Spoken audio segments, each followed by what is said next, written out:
Hello and welcome to the Guardian Film Show, and congratulations, you may have won $1 million. To collect your prize, you need to join us on a road trip through this week's cinematic releases. Buckle up, hunker down, terms and conditions will always apply. Rumbling out with us tonight, Daniel Radcliffe gets solid beat as Allen Ginsburg in Kill Your Darlings. Spike Lee hopes to get squids in with his remake of the cult favourite Oldboy.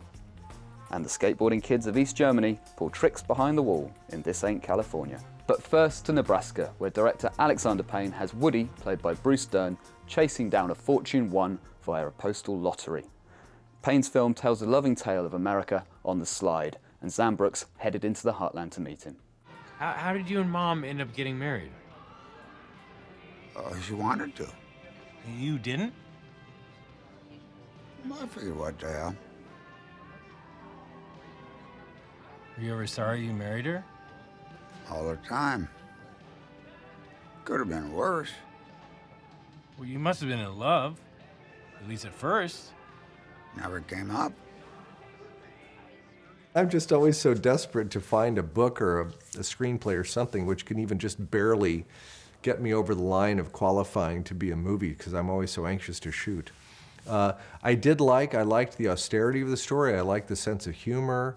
I liked that it was set in my beloved home state of Nebraska, and it would allow me to be in the rural areas that I don't know very well. I knew, a big one is I knew I could make it in, or that I wanted to make it in black and white, and I'd always been looking for a film that I could make in black and white. I thought this was a perfect candidate. The father-son theme, the road trip, that's all kind of secondary. I'm not denying that those elements are there. They certainly are. But I don't know, sometimes when I'm picking a story, it's like, oh, that could make a good movie. It's just a very instinctive thing. Hey there, Woody, remember me? Bernie Bowen, how you doing? Pretty good. Well, that's what I hear. Everybody's saying how Woody Grant's a millionaire. Well, that's the most exciting news around here for ages. That's no big deal. No big deal? Jeez, there's a guy living a life for Riley. $1 million here, $1 million there. Well, the newspaper's gonna do a big write-up on you. Do you see it as a political film? Marxists would say all film is political, even in its avoidance of politics. Yeah, it could be. Sure, it could be. It paints a pretty bleak view of... Yes, it does have a fairly bleak view. Unrecognized, ignored Middle America. That we don't really... Yeah, but it's not entirely bleak. No? I think it has a loving view as well of the characters. But again, it's not for me to comment on the themes or the vision, if there is one at all in the film, but I think there's a certain sadness and melancholy, if not bleakness, about it. Come on, let me take you home. Going to Lincoln, it's the last thing I do. I don't care what you people think. Listen to me, you didn't win anything. It's a complete scam, so you gotta stop this, okay? I'm running out of time. You didn't even have a suitcase. I'm not staying there. Dad, I can't let you go. It's none of your business. Yes, it is. I'm your son.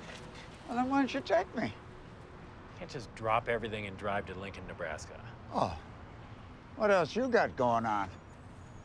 Joining me now are our own pair of hopeless dreamers. It's Peter Bradshaw and Andrew Pulver.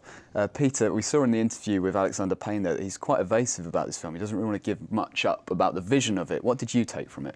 I took from it that he is becoming a real poet of the road movie. I mean, this is his third road movie. I wonder if he quite realizes quite how at home he's becoming in this genre, but he's certainly made it live. I mean, I'm not a big fan of the road movie generally, but this is really good. I think it's such a sweet-natured film. It's got such a gentleness. It really handles the bittersweet quality of it, the pathos and the regret, and it's an absolute masterpiece from Bruce Dern, who is obviously he's been a figure in independent cinema for, especially American independent cinema, for such a long time. In fact, I think recalls some of the work of those directors that he was once associated with, particularly people like Bob Raffleson. That really is really, really good. I loved it. It just gave me such a warm feeling. Payne took a lot of trouble to film this in black and white, and he got some heat with the studio for doing so. What do you think it brings to it? I think it brings a kind of plainness and an austerity to it. The cinematographer said his model was Bogdanovich's The Last Picture Show, And it really does bring that to mind, I think. Now he's said that, it really brings it to mind. It's one of those things I forget after a while that it's in black and white after a while. It's like watching Raging Bull. I just forgot after a while that it was in black and white. I just went with it. And I thought it gives it a kind of classic feel. Sometimes you think, is this going to be entirely earned, this attempt at classic status? But I think it sort of is. Sort of is. There's a great love as well for Middle America in this. He's obviously a big fan of his home state. Yes, he really is. He is very much at home in what media sophisticates sometimes call the flyover states. He thinks this is his homeland, his heartland. I was reminded, I think it was Gilbert Adair who said that John Sayles was a director who could approach America without making it look like Hollywood. He sort of somehow managed to subtract the Hollywood from America and make you see it afresh as just like any other North American country, for example, or any other country. And I think Alexander Payne has something of the same thing. That's what I kind of love about him. Is there a danger with that? Because I mean, he's dealing with very rural, quite poor communities here, and he is the urbane, sophisticated director who escaped that and has a house in LA. Is there a danger that he's almost looking down on this? I didn't feel that. Well? I didn't get condescension from it. If anything, I got a kind of detachment. I got the fact that as the filmmaker, is a night's move away from these people. But I got detachment, and I got a sort of objectivity, but also I got a kind of affection as well. I thought you drank. Come on, have a beer with your old man. Be somebody. I've been trying to give it up. What for? I mean, it was starting to... It just wasn't helping. Now you're all right.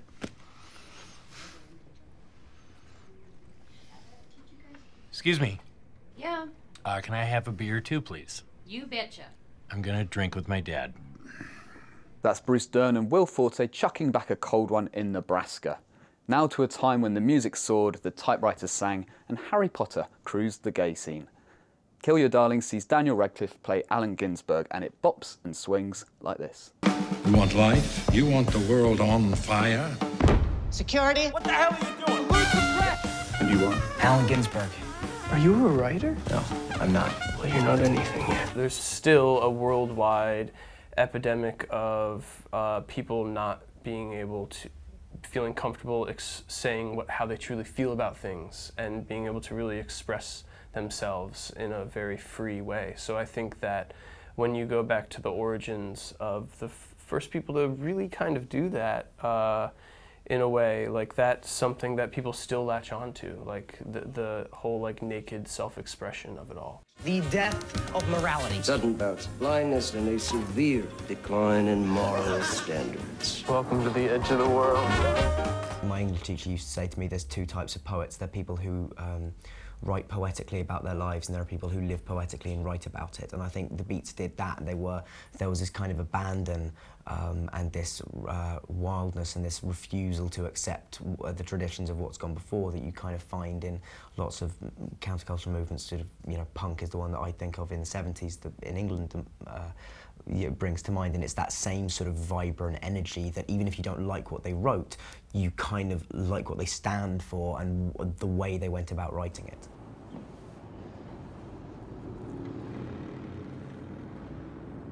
Where are you going?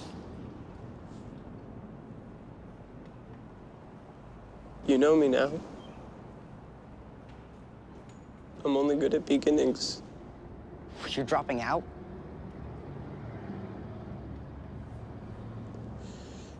Best of luck. These guys were the original hipsters, and there's a huge, that's obviously come back in a huge way now. Like where I live in Williamsburg, Brooklyn, I can't walk down the street without passing at least 5 people that are dressed exactly like Jack Kerouac. So it's not only their poetry that has persisted, but it's you know, their style and what they stood for and their lifestyle and all that stuff I still think is extremely relevant. Andrew, it's easy to romanticise the Beats on film. Do you think this film does that? I've got to say I like this film quite a lot. I think it's fairly clear that American cinema is very, very keen to make films about the Beats because it's their sort of great poetic modernist movement, and they've tried quite often and never really got there. I always sort of think the best films, the best Beat characters are often sort of comedies like Peggy Sue Got Married. Is that great? guy Michael, who's the sort of polo neck beat poet guy, because I suppose it's very difficult to film ecstatic visionaries in a very straight-faced way. And I think the approach that Kill Your Darlings took was quite a smart one, which is to sort of focus on Ginsburg, who's the sort of naive one who isn't really yet a fully formed ecstatic visionary, and he's sort of looking a bit saucer-eyed at the sort of cool kids who are.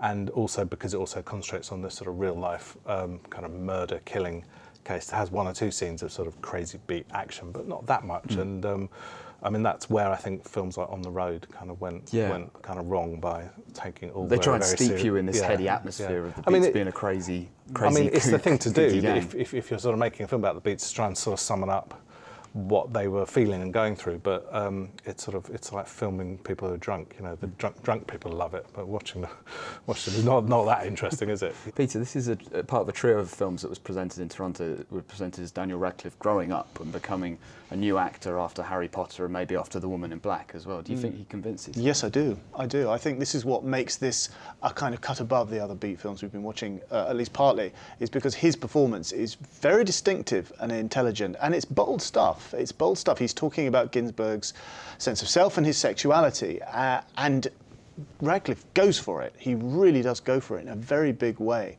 and you can see him growing as an actor. Really, on screen, he just sort of flowers, I think. So yeah, I was very impressed by him. I'm still a bit agnostic about Beat films, which tend to be very precious, I think. Although I think this is interesting in that it's talking about the dirty little secret of the Beat generation, and there was this horrible act of violence that they were all in flight from, and it has the very interesting sense that the whole of the Beat movement is a way of absorbing and reimagining this terrible thing that happened, and kind of reconfiguring it in the context of their own daring kind of transgression. So I thought it had a very interesting point to make. How does it compare to Howl, which was the last kind of Ginsburg film that James Franco started? I thought it was much better. I think he is much better than James Franco. I like James Franco, but sometimes James Franco can be unbearably mannered, whereas Radcliffe really isn't. He's absolutely without affectation as an actor in a way. He really is very candid and ingenuous in his address to the camera, whereas Franco, I felt, just was so self-conscious. It's always an art project with that Yeah, guy, isn't it is a bit. It is a little bit, yeah. This is just the beginning, you know. You don't know, Lou. As soon as you think you do, he'll find someone else. Maybe he already has. He is a professor who won't let me go. Let's get rid of him. We're going to make sure nobody remembers him. Bang! The best minds of their generation having a right old laugh destroying themselves there. Next up, a documentary about East Germans skateboarding in the shadow of the Berlin Wall. Here's This Ain't California. Martin Purcell's sort of documentary makes the GDR-RAD. A skateboarder snuck into East Germany. A group of friends take it and turn it into a tool for revolution. Reams and reams of gnarly archive footage take us to the rebellious teen's political awakening. It's almost too good to be true. Peter, let's get the veracity thing out of the way first. Yes. You watch this film and you're amazed by the Super 8 footage they've somehow dug up from the past. I was amazed that even I realised there is something tricky going on. They've staged a lot of it, haven't they? They have staged a lot of it. As far as I can say, I can't really put my hand on my heart and pinpoint something which they haven't staged. I mean, I think there is a valid and legitimate debate to be had about this film and about the new approaches to factual filmmaking generally. I don't have any knowledge of the East German skateboarding scene which exists independently of this film. So it's very disconcerting to find out that everything that I know is based on this film, and that's maybe not true. All of the Super 8 footage is staged. As far as I can see, there is no clear indication as to who its lead character was, this guy Panic. He may have been real, he may have been a composite, he may have been an out-and-out invention. So there is something exasperating and a bit infuriating about this film, and it sort of turned me against it a bit, even though I found the ideas in it fascinating. I like the idea of the skateboarding scene in East Germany having an individualist ethos which helped to undermine the granite monolithic quality of Erich Honecker and the East German regime. But isn't that an ideal that seems too neat in itself, in that they've kind of plonked it on the film? I didn't mind it. Well, it is a bit of a plonked ideal, but I like the idea of the brutalist architecture actually facilitating the skateboarding. Again, I liked it. As I say, now I'm not sure whether it's true or not, but I still liked it.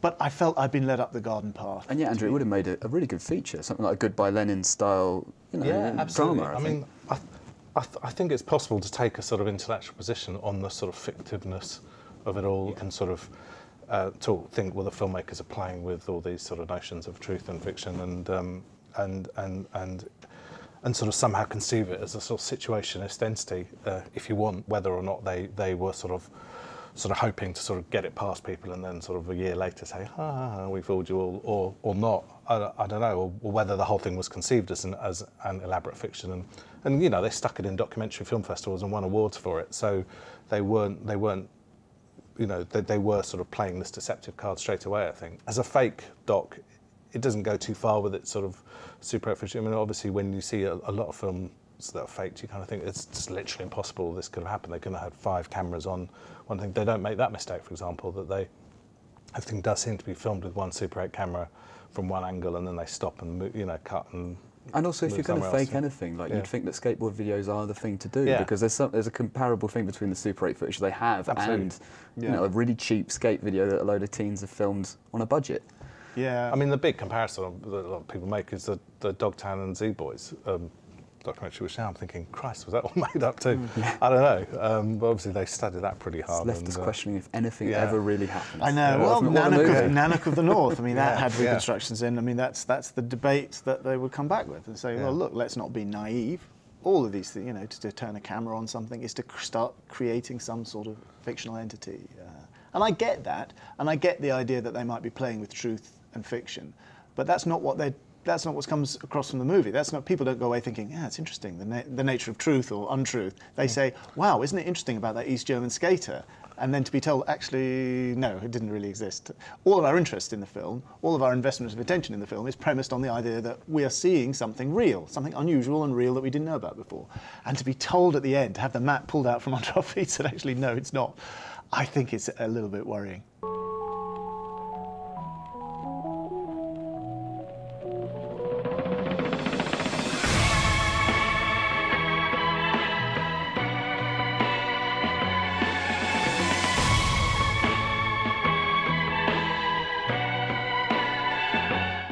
Seeing is believing with This Ain't California. Our final film is Spike Lee's remake of Park Chan-wook's Oldboy. Josh Brolin plays our morally dubious ad exec, and let's see how he handles the octopus. Fuck is the phone?